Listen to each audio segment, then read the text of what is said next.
Imagine two people walking into a room. One has exceptional qualification, skills, knowledge. The other has average qualifications, skills, and knowledge. But the average one has someone, knows someone. Who do you think is going to get the recommendation first? Who do you think is going to get the introduction? The world today is not just about what you know, it is also about who you know. So that brings us to the topic of discussion for today. The power of networking. Who you know versus what you know. My name is Adul Terence. I am Blessing Suberu. And I'm Wendy Dio. And I am Shaibu Naomi Ojochebe, the host. But before we go into the topic of discussion, how was our day?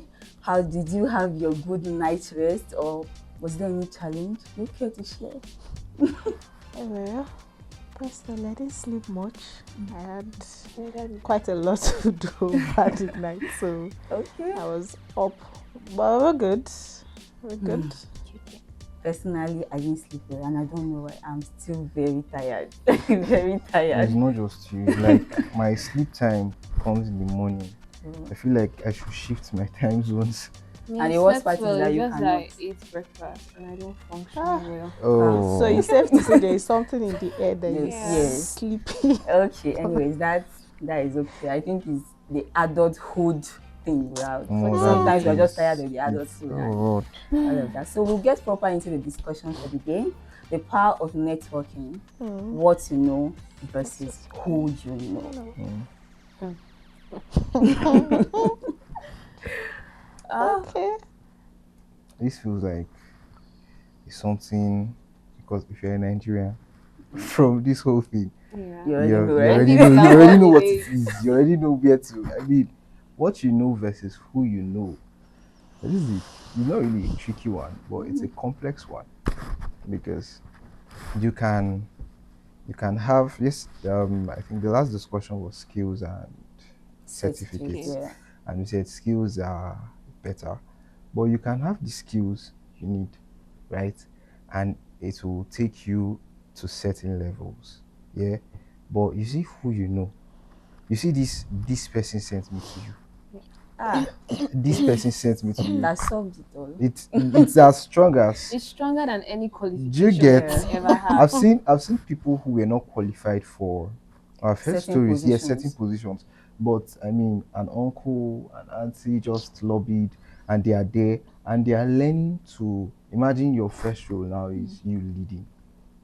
So someone has probably been there for 20 years, but because of who they did not know, who they did not know, they had to come in from the grassroots, and then you, because of who you know, getting. Networking is a very powerful tool in our generation. Extremely It's a very powerful tool because it's not just about the people you know that are directly connected to you, but it's about the people you meet. There's something familiarity does. Yeah. So if I go for an event today and I see somebody and I'm able to talk to that person well, that is a good first impression. So how you keep that relationship matters. And to me, I think that is what networking is. The ability to manage relationships with people, because relationships you can leverage on. Yeah. Because some people are just there in your life. They don't really, there's nothing they want to do for you. There's nothing they can, even if there's something they can, there's nothing they will do for you. But there are people You'll that be surprised as to how much someone can. Don't underestimate no, don't try it. the people in your life. Yes. Because it can be somebody that, for instance, even sells water. Their uncle knows Yes. somebody that knows somebody, and you just It just happens very And it fast. just ends up being a chain. I think for me, I would say the two ought to go hand in hand, right? yeah. Your networking and your skill that's the what you know now should sort of go hand in hand. The who you know, it's supposed to maybe give you a form of access and open a door. What keeps you and what sustains you now is now what you know. And because of our generation now, we are in a very fast world. We are in a global era where information is one of the easiest thing to get, but it's still not as easy as it looks. Yeah. You know, it's easy as much as we think, oh, you can from your phone, right? You can check and do, but there are still certain access that is based on who you know. This person recommends you. So your network gives you that opportunity. When we talk about network, it can involve your colleagues, your friends, your mentors, your coach. So it gives you, before your skill sometimes announce you in a room, your network first of announce you. So for me, I would say your network, that's the community of people you know. It's not just that they know you, but they also know the value you have. First off, announce you in a place, and then your skill now keeps you there. It is possible that, as much as now we are so focused on building connection, I want to know somebody that knows somebody. You know, you can go to a place, let's say for instance, I recommend Wendy as a nail tech now, and I have a friend who is possibly preparing for a wedding and she needs someone to fix her nails, and I recommend you. At that point, the fact that you are a colleague is an advantage. That is the networking. If you go there and you don't perform well, you know, your lack of skill will not just affect you, it will tarnish my name. So that is one thing with networking I think sometimes we tend to overlook, that when someone recommends you, that's the power of network. That's an advantage just for knowing this person. But you also have to be able to match up, because if you fail, it shows a dent, like, oh, this is the kind of people I have in my circle, or this is the kind of person I am recommending for a job. So as much as skill is important, the network also is important. So for me, the two ought to go hand in hand. Is like two sides of a coin, right? As much as you are building your skill, also be intentional in building your network, because in this time you see a person, maybe let me not use a child now, but even as an adult, you know how to do something. The moment you keep quiet and you don't announce yourself and people don't know you, that you know how to do this, you may be the best in that aspect, but you never really excel compared to someone who is averagely skilled in that area, and people know this person, or this person knows a lot of people. That recommendation, that's the power of networking, that your network would first off announce you in places before you get there. Your network opens doors for you that normally you possibly wouldn't have access to. If I know someone now that works in government house, as an average person, I possibly wouldn't easily have access to just walking on a random day that, oh, I want to see the governor, or possibly I want to see the wife of the governor. But maybe as a fashion designer, I possibly had made an outfit for a friend that is a friend, and then they went to the same event and she saw this outfit. Oh, who made it? It is blessing. You know, that is networking. So beyond our skill, network is good. As you are building your network, you are also sharpening your skill. That is okay. What I So feel. just so we don't confuse the topic, what you know versus who you know, so that we'll stop using the skill. And that's what I was about to say. Like, you're matching it to just skill, which is not wrong. I'm not counting your what you're saying, but at the same time, like you said, we live in Nigeria, and who you know, sometimes it actually keeps you there. I know people in several places that don't do much, but then because of who they know who brought them there, they are still there, and they will enjoy the benefits that comes with that organization till they get to 60 years old, when they are about to retire, or the retiring age. And it's because not of just, who they know, they'll probably get promoted more. yes, more than the people who are That's okay. Listening to you guys, I totally agree. It happens. It's existing. You know, sometimes, especially in the civil service, you hear of ghost workers, and then you see somebody who keeps collecting money. I used to say, I'm not sure.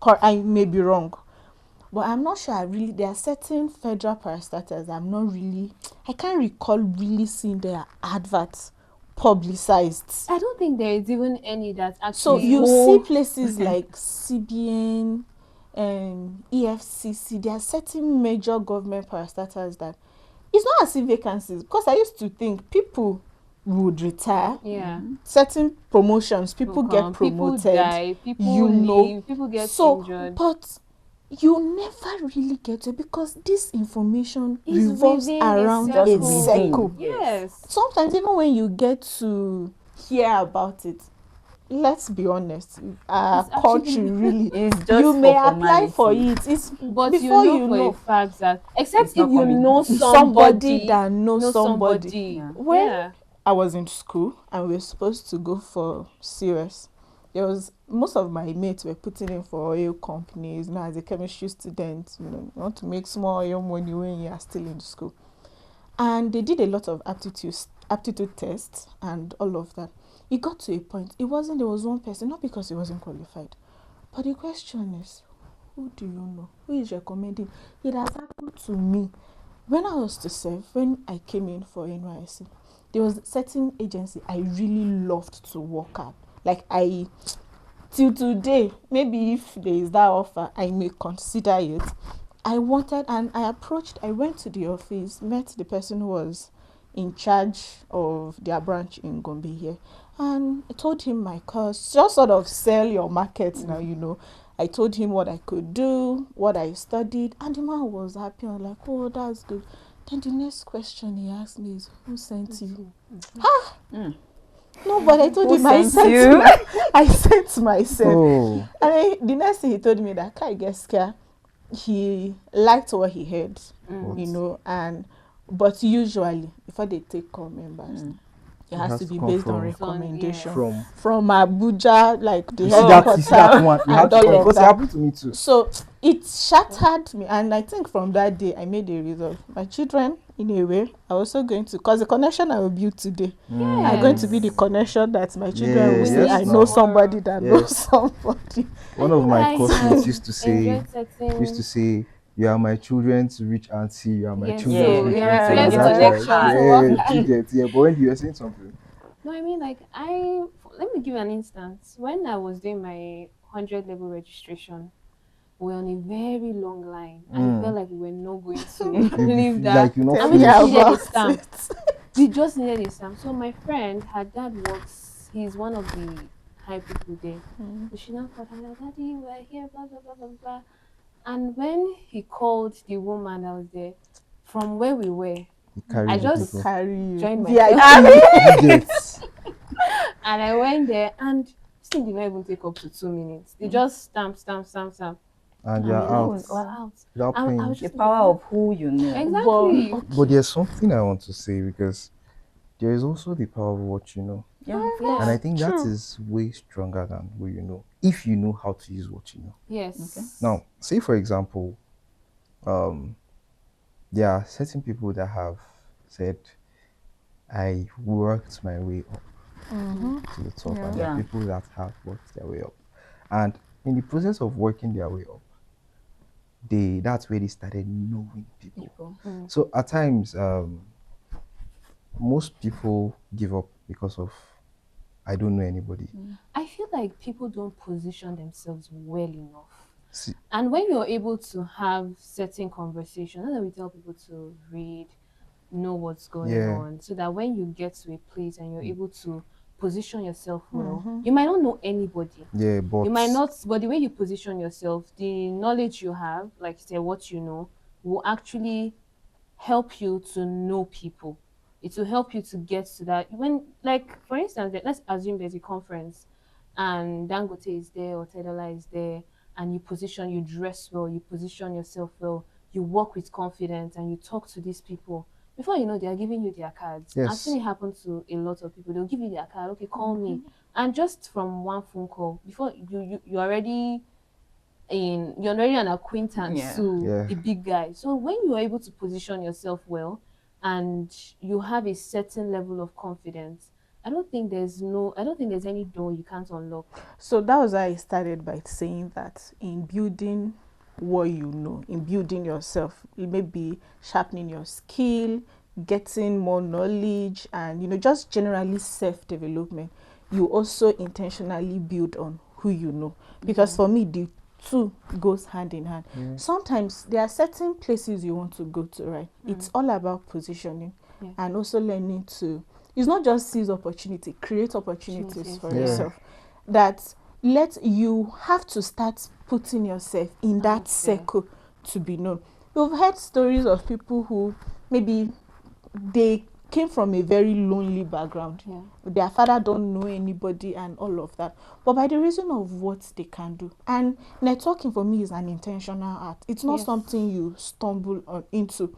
You can be in the same space with people and they don't see anything. It happens, even us. I'm sure that you've met people sometimes and you don't just connect because this person seemingly don't even have anything to offer, or you people can't seemingly have a decent conversation. I won't be tempted to even exchange contact, or even if we end up doing that, I may not keep up that conversation because to that extent there is no value, right? So sometimes it's to intentionally create. Let's say for you're trying to come up in an industry, like you're in a media organization right now and you want to be known as a media voice. You won't hear that there is a seminar and you're not there, and you will not position yourself to go there. And it's not just about going there without anything to value. It's that I am going, like Wendy had said, that's confidence beyond the dressing nice and looking presentable, that I can come and meet you and introduce myself to you. Oh, Naomi, good morning, I'm so person. That is intentional networking. And sometimes I've gone to events that there is that opportunity to network, and you will see people who will sit and they are just pressing their phone. This is an opportunity to meet someone, talk to someone, and get to know someone. I've had to enjoy that. It was in church. Right, there was this section, one service like that. We call it Connect. And so the pastor at the time would just ask you to, meet the next person, introduce yourself, and just get someone's contact. And that was how I exchanged contact with the person. And over time, we didn't even, just that once in a while, hello, how are you? It was until the day we really got talking, I got to know this is what this person did. And I had to now enjoy the benefit of networking with this person. So networking is an intentional act. Just as growing and building yourself, developing yourself as regards what you know and what you can do. Also building a community of people is an intentional act. You can't sit and expect people to come and meet you. And I think that's an issue for people who usually say, well, I'm an introvert or I'm melancholy. You don't know how to talk to people. In our generation, people's skill, it's a skill everybody needs to learn. How to market yourself and present yourself is a skill everyone needs to learn, irrespective of where you find yourself or what you are doing. Okay, this issue of who you know and what you know, it doesn't necessarily have to be your father knowing somebody or your friend, or it can be a total stranger. It has happened to me because I did not know anybody in World Health Organization, but I've worked with the World Health Organization as a research assistant. I wouldn't have gotten there if somebody did not just pick me. It was just a mentor some time ago just called, just a call, something people were doing, application. That was where I knew that, okay, this kind of thing, you can go and apply. And sometimes it's not that you are not qualified. For you. Yes, it's not because you're not qualified. It's because they just look at it and say, okay, this one, there's no recommendation. Okay, please put this person in. Put this person. So when I got there, I didn't study anything related to what we went to do, but we were trained for it. So we are not trying to say that what you know does not matter. It matters, but then who do you know also matters. Also matters. And again, recently I had to model for a shoe brand. I was in church and somebody just called. I saw a number, just called, hello, I'm so person, and they gave me your number because I need somebody to model a shoe. We need a fair person. I said, oh, really? Okay, that is good. That is good. Thank you for that. So I looked around. I was like, I don't know this person. I met the person that day. Yeah. It's because somebody recommended me to the person and said, that girl is very fair. The other person they wanted to choose could not go because she was not able to go. Let me put it that way. So this matter of what you know. Okay, what if I got there and then I don't know how to wear heels? What you know is also matters. It was high heel. What if I went there and then they'll give me heels and then I'm falling and I'm falling down. At that point, you have disgraced that person that recommended you, because the person will now go and tell them, she's high skilled in modeling, and then you're coming to embarrass her with sell 2 your inches. 2 inches heel, you cannot work with it. But also, sorry, I also want us to look at it from this end when we're talking about the who you know, and the whole recommendation. Don't you think sometimes, let's look at it, don't judge me, I'm seeing you end. Okay. That the whole question of, well, you know, when we talk, there is a thin line between making use of who you know and favoritism. Okay. Don't we think there is a form of Favor. Because we've had situations where there are people who are actually qualified and they are not being given, or there are people who are seemingly more prepared or have more value for that part. Let's say, for instance, for a place where they are looking for, it's an employment, right, in an organization, and you have people who are qualified, or even admission. You've seen people with higher grades that don't get admitted to certain courses, possibly because they don't know someone. Don't we think that, to a large extent, that is also a show of favoritism? Okay. That you get to qualify somebody just based on who is sending the person or who this person knows, rather than this person is actually. So where do we draw the line between this person is actually qualified for this thing, but you also need this person, you also know this person is an added advantage, or this person is qualified and doesn't know anybody and you lose the opportunity? You know it has happened that you are qualified for this just because you don't know somebody to just give you that recommendation letter, or somebody to just put that phone call through on your behalf, you end up losing it. Don't you think, to a large extent, that is favoritism? So before we get into that, let me say this. It has been coming to my mind. One of the reasons why people that know something don't know people is, in plain terms, I'd been holding it, but it's bad habits, foolishness, bad character. Pride. Because when you were making mention of somebody in the media space going for a seminar and sitting down to press their phone, see, trust me, a very high dignitary will come and pass, and you don't even have the discipline to greet. So imagine going to a space like that where you know valuable people are, and instead of you to put your phone away and just try to place yourself in the right place, if that's a thing, do you get? Most are just sitting down. No, I don't want to do this. I'm an introvert. Excuse you. Do you know what it means to be an introvert? I'm shy. But if you are shy, but if it comes to a matter of urgency for you as you see fit, you will not be shy. You see this I'm shy thing? That's one of the reasons why I love boarding schools. You can be shy.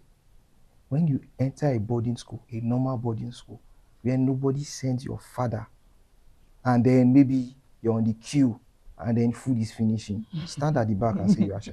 When you go hungry for like 4 days straight, you know what it is. But coming to what Blessing said, about the favoritism. Now, there was something we established yesterday. Let me correct you people. I'm sorry. There is nepotism and there's favoritism. Favoritism is when you know 2 people and you choose one. Nepotism is when you know somebody.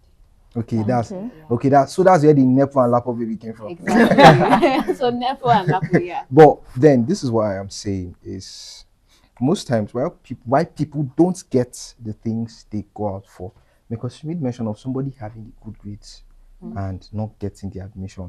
Now that one, to me, what I would say is just time and chance happening to the person. Yes. Do you get? But I've seen where someone is qualified for a job. Now you go for the job. Okay, the one I heard recently was this: an organization, right? They were looking for a new manager, a new person to manage their operations in Nigeria. And the person that was second in command, all of a sudden became arrogant to everybody else, because he felt like, this is my spot, I own it. The owner of that organization told the board, the person coming in is another person she had researched, and by recommendation had heard that the person is qualified and had a good character. So even if this person had not been part of us, but this person is qualified enough, yeah? If you don't let this person take this position, I will leave. So at times it's our attitudes, and there's a very, very annoying thing that happens in Nigeria. I see that sense of entitlement. Because I did this, I should do this. Yes. Because I've been in the office for a while, I should be any promoted. any promotion coming Whether should I'm be mine. qualified or not. See, there are things you have to earn. Not everything should be given. Do you get? You value it more. Do you get? That's where the what you know, that's where applying what you know comes in. Yeah. Most people just, okay, I know this, I know somebody that graduated with first class in electrical engineering. The best job that person has bagged is a teaching job. Now, because when the person is entering a place, possibly when the person enters a place, is entering with the mindset of, I'm a first class. I get first student. class. They have no choice. So they'll pick me more. But then, not forgetting that with your first class, if they put you in a room and say, rewire this place, you can't even identify. You will come out dry. You come out dry. I think what you know, who you know, and having a good attitude all matters. Yes. Because you can know somebody, have the right skill, but then your bad character will drive you out of the place. Those three or things you might said allow are the people not jackpots. even want to associate with you. But you know, that's the issue of favoritism and nepotism. We can't deny that it's a thing. It's a thing. It's a thing. So thing. for me, I feel as much as who you know is good, I've said it, the who you know, what you know goes hand in hand. As a person, develop the two concurrently. Don't let one be more than the other.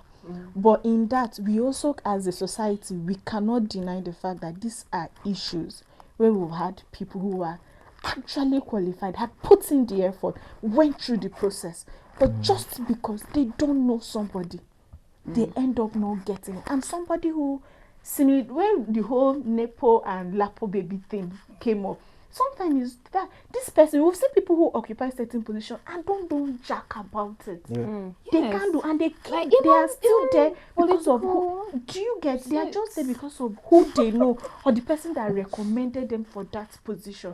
So that's why I'm saying that as a society, yes, we've established the two is good. But that is still where that bias of that nepotism comes in, that we have to be mindful. When it comes to, for me right now, I've seen it with my dad. Please, my dad will tell you, if they say they need 10 people that have up to 100, and if you as his child, you have up to that 100 and above, he will go to any extent he can, right, to ensure you are among that 100. But because of his person, if they say they need that and you have 99, he is sorry. He is not going to do anything. Okay. That was what I grew up with. I think we are having a very interesting and engaging conversation right now. But I think we have to round up. So before we close, in one sentence, can we what is your final thoughts on this? Remember, this is not for us to conclude that, it is what you know, whether it is what you know or who you know. Your final thoughts to the audience, what would you like to say? So for me, I am very big on what you know and knowing what to do, because who you know is good, right? What if that person dies? And I think it's a very, very bad mindset to leverage on who you know. I believe in working your way up to the top, like working for it. It's something you can work for. So what you know will stand out for me every time, because there's a level to which you can know something and then nobody will come. Imagine Mark Zuckerberg coming up or something now. Who born you to talk about that for your hand? So you are trying to say what you know and who you know work hand in hand. Yeah, they work hand in hand, but I feel like what you know, right? For him, what you know stands out for me personally. I believe in what you know. Thank you very much. So for me, I would say the two ought to go together. As a person who is interested in building and developing yourself, don't build one over the other. As you are building your network, ensure you are also becoming a person of value. You are skillful, you are knowledgeable, and you can apply what you know. So for me, it's like your network opens a door, gives you an opportunity. What you know keeps you and sustains you there. Thank you very much. Okay, for me, I would say what you know and who you know goes hand in hand. Also have a good character, because you can know the right people, have the right skill, knowledge, know how to apply. But when you have bad character go pursue you, it will take over. And as much as, and I'm not even trying to be Nigerian, but better find a way to know people. Yes. And as somebody that is also trying to build herself and be somebody of value, I also want people to be able to say, okay, I got something through her, or I was able to recommend somebody, and the person got the job. Yeah, the person got the job, or the person got something. I would like that for people to get through me. So it's a two-way. Yeah. Exactly, it's a two-way thing. I want my children to come and enjoy the benefits of my name. Yeah. So I think you are bent on building yourself. Build yourself. As you are building the connection. Build your character. Yes. All right. Thank you very much for joining us on today's program. Thank you to the audience. Thank you to my beautiful, wonderful, handsome colleagues and friends. It's a pleasure. Okay, so what you know prepares the way for you. Yeah. And who you know can actually take you there. But don't just be based on what you know and who you know. Please build it too. And while building connection and people, please don't keep, people that you can keep that have no value to you. Please build the right relationships that you need to build. Thank you very much for joining us on today's program. And this is Deep Dives.